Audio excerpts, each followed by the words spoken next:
welcome. We are celebrating Wiser's 25th year this year and looking back on all of our past accomplishments, where we are now, and also looking ahead to the future. Joined today by John O'Donnell. Thank you for taking the time to be with us. We really appreciate it. Thanks, Adam. Yeah, quite a busy man these days. Yeah.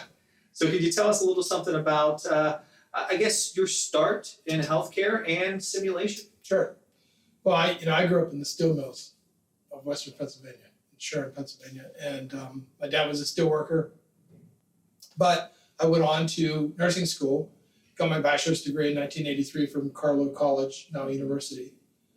And then I went on to practice in nursing for about 7 years before I went back and became a nurse anesthetist at the University of Pittsburgh.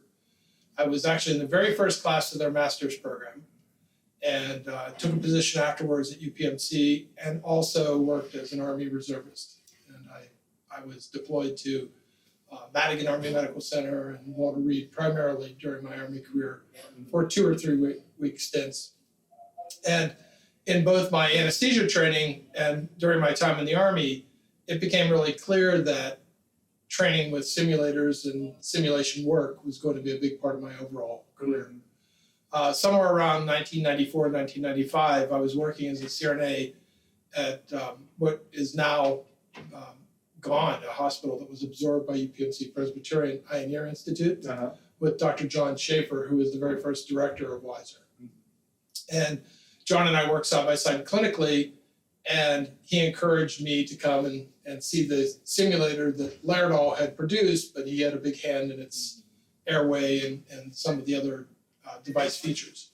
So I did, and we started together building a course, and we ran in 1994 the very first crisis management course that was interprofessional between our residency and the nurse anesthesia program.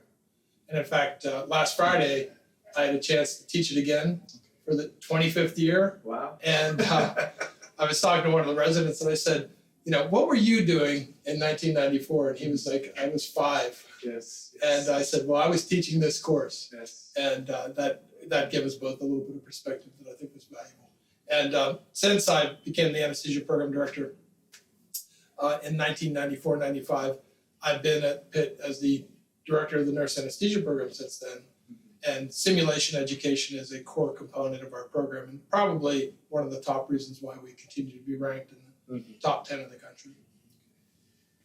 So you mentioned, John, that you just taught a course that you created 25 years ago. Yeah. Has that course evolved, or the technology evolved that you use for that course? Yeah, that's a great question. So some of the things, of course, are very similar.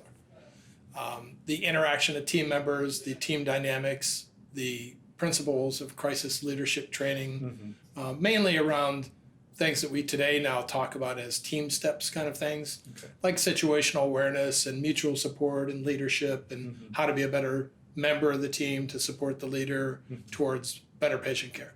So those kind of elements are similar. Things that have changed, the simulator we're using now, the SimMan simulator, has been around for a long time, not quite 25 years, but it has similar features to the one we used at that time, which, by the way, required an entire what we would call a couch or large cabinet-sized computer to run it. And the other problem with that simulator was it was a physiology-driven model. Okay. And so if you push the wrong button of systemic vascular resistance or whatever, it would go into a death spiral. And so we're much kinder, I think, today, in that not every single time does the simulator try to die. Right. And so I think from the perspective of our educational methods, we've really changed. We've changed how we create the atmosphere in the simulation to make it feel more comfortable for students. We're much more forthright about letting them know this is not real, but we won't waste your time. So the activities will be valuable to you clinically, hopefully. Right. And also, I think we have changed how we measure things.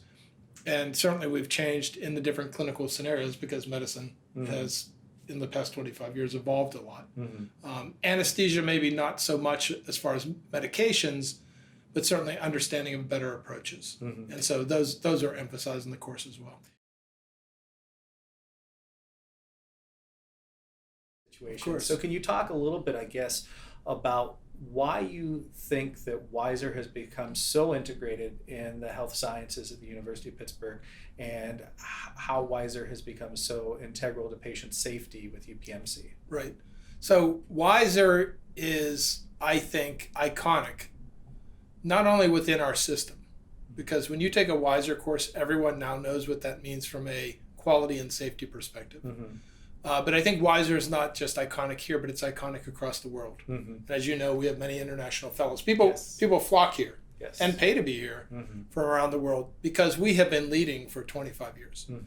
And what we are known for, I think, is a focus on patient-centric simulation and quality and safety components. Mm-hmm.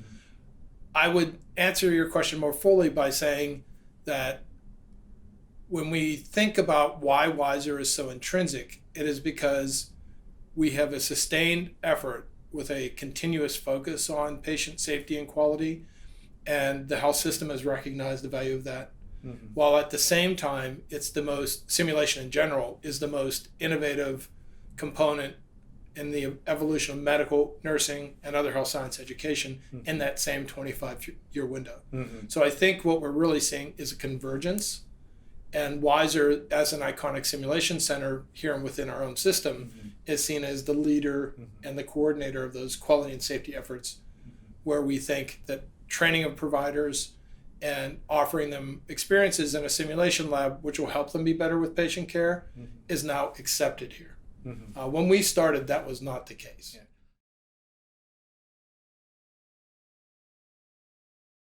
The world.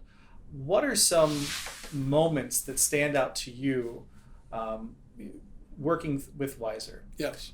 that you'll never forget? Like these are moments that this is why I do what I do. Yeah. Well, I think probably the most memorable stories that I would tell about that are often anecdotal. Mm-hmm. Certainly. Well, probably one of the most evocative stories that I can remember is it was July, it was hot, I was at my house and I was doing some work, and an email popped into my inbox. And so I opened it, and it was a picture of 6 of my graduates, Mm-hmm. and they were all in military attire, battle dress uniform, in Iraq. And they started out by saying, "Hey, JOD," which everybody calls me that, and they said, "We just wanted you to know that we've been talking about you and thinking about you, and here we are deployed all Mm-hmm. together as Pitt graduates, and we're in Iraq. We represent a quarter of all anesthesia assets in the country, and we were thinking about all of the things that you taught us at Wiser, from skills to things like crisis management, and how they applied here." And they talked about how they used skills like the team training kinds of things, situational awareness, Mm-hmm. mutually supporting each other, having a clear leader and clear roles as part of their patient care initiative. And certainly that one of the most important things was how to stay cool and calm and be prepared Mm-hmm. when a crisis comes upon you, because in a wartime situation, those are things that are obviously going to happen. So, to me, that was just, such a heartwarming feeling Mm-hmm. to understand that not only was I impacting the lives of the students who I Mm-hmm. had trained, but that they were now paying it forward as they went downrange. Mm-hmm. And we're using those principles in actual patient care to help soldiers and civilians. Yeah. What's who are interesting to me too is, obviously there are hands-on skills Yes. that were utilized, but what they're citing too are definitely interpersonal communication Right. skills that I think sometimes we lose sight of in Yes. this industry. Right. And they're so much harder to measure and to Mhm. train, Mm-hmm. but they're very, very important.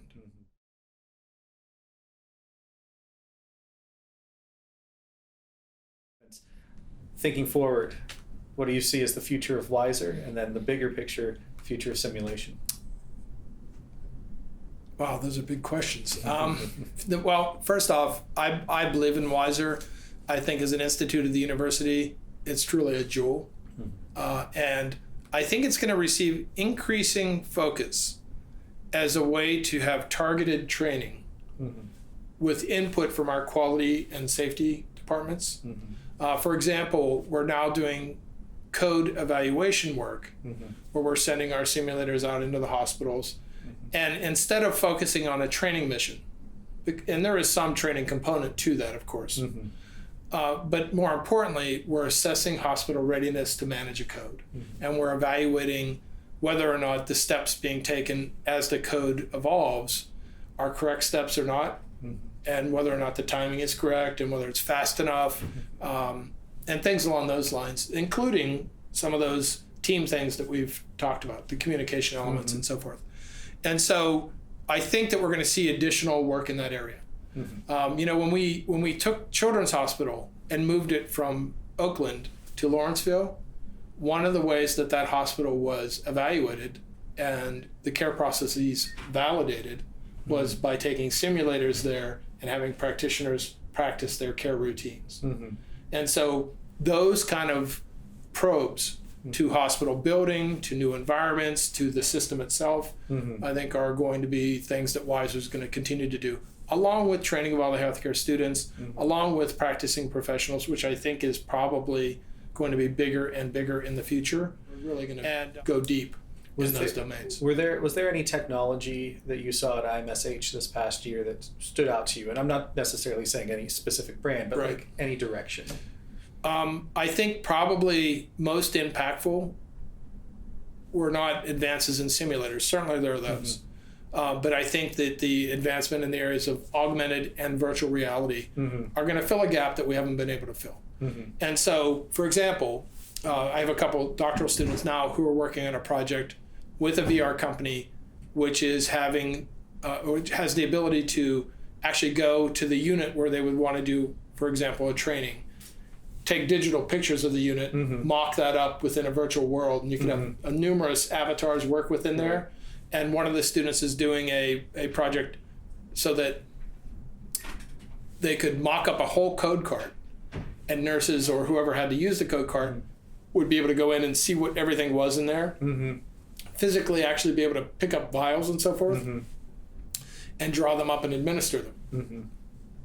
And the reason that's so important is, in a real hospital, if you have a real code card, every time you break the seal on it, it's somewhere between $100 and $200 to restock the card. And so that's so expensive that we limit that with nurses, and we kind of have mocked up cards. And the result is, in real codes, people are not as familiar as they might be. And so we think that kind of training could extend the training to make it less expensive, and also give people a more robust training in the area of something like code management and giving the drugs. We also have some good examples of augmented reality. We built a augmented reality simulator here at the University of Pittsburgh in a project that I was part of, where we actually project images from a projector, like an LCD projector, down onto the surface of a sensorized mannequin that knows that the projector is projecting with anatomy, physiology, and a variety of other things embedded in it. It has a total of 4 patents that we've gotten for it, so that the student can actually interact with the image, kind of like you would with a Wii device with a television doing tennis, except in this case, you're dissecting and you're looking at anatomy and you're exploring, and you can give medications and see their results internally from your external action. So I think that those kind of things, which were never possible, unless you maybe were in an open heart room and you opened somebody's chest, but even then, you didn't have the sound of the heart, you didn't have a real understanding of whether or not the physiology was immediate and direct, and the monitoring was behind you or to your side, so you couldn't see it all together. And in that simulator, you can see all of that in one spot. So it's just pretty remarkable. Such a remarkable advancement, right? Okay. So for the simulation world in general, we had 4,000 people at the international meeting this year. And I think that just demonstrates the continued ongoing interest in simulation, simulation research, and simulation as a tool to improve healthcare. And so just as I think Weiser will adopt more technology, will develop better methods, and will engage with technologies like virtual and augmented reality and so forth, combined with mannequin-based simulators, I think we're going to see that kind of mixing of educational methods as we move forward. And I think that the simulation world is on the cusp of a big advance. We're not quite there yet. But I do feel like we're also ahead of the curve there. We have always been, yes. Yeah. That's been the secret to our success.